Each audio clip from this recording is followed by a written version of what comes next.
बालेश्वर जिला जलेश्वर पुलिस पुणी 2 जन ब्राउन सुगर बेपारी को गिरफ करने सहित 283 ग्राम ओजनर ब्राउन सुगर को जबत करिसेंती। मिलिथिबा सूचना अनुसार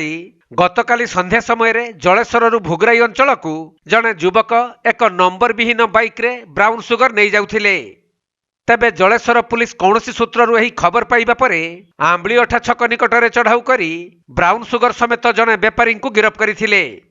परे गिरफ ब्राउन सुगर बेपारी ठारू सूचना पाई जलेश्वर पुलिस एक टीम राति रे शेखबाड़ अंचल रे चढ़ाऊ करी अन्य जन को गिरफ करिबारे सफल होइथिले।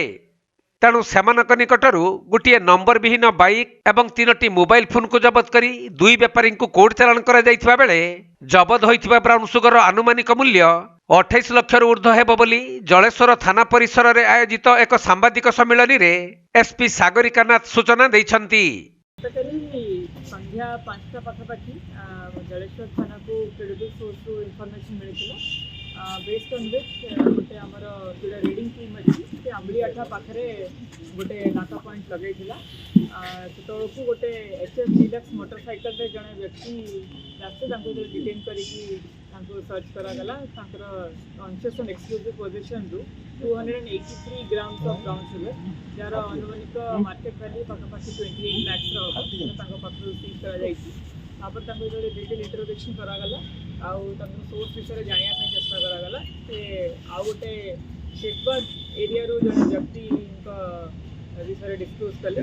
बेस्ड ऑन दैट गोटे सेकंड रीडिंग टीम कन्स्टिट्यूट करागला जे शेखबाद एरिया रे रेड करके सेकंड एक्यूज अच्छी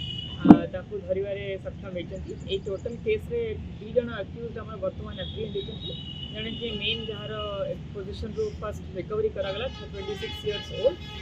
जलेश्वर नवा बाजार एरिया रू से बिलोंग कर सेकेंड जहाँ से प्रोक्योर कर मेन सोर्स थे जो कि 19 इयर्स ओल्ड अच्छी और से शेखबाद एरिया रू बिलोंग कर जो मोटरसाइकल से फेरी कर मोबाइल फोन यही बाबद में जबत करा Jaleshwar PS case number 24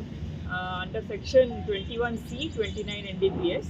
red with 294 341 186 506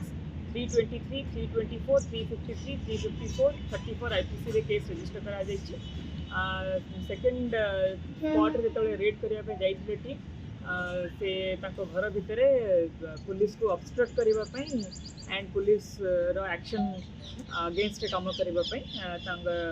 lawful reading duty को ऑब्स्ट्रक्ट करबा पई एडिशनल सेक्शंस लागि ताको घरे जो महिला जन अछि से माने ताको मध्य एतरे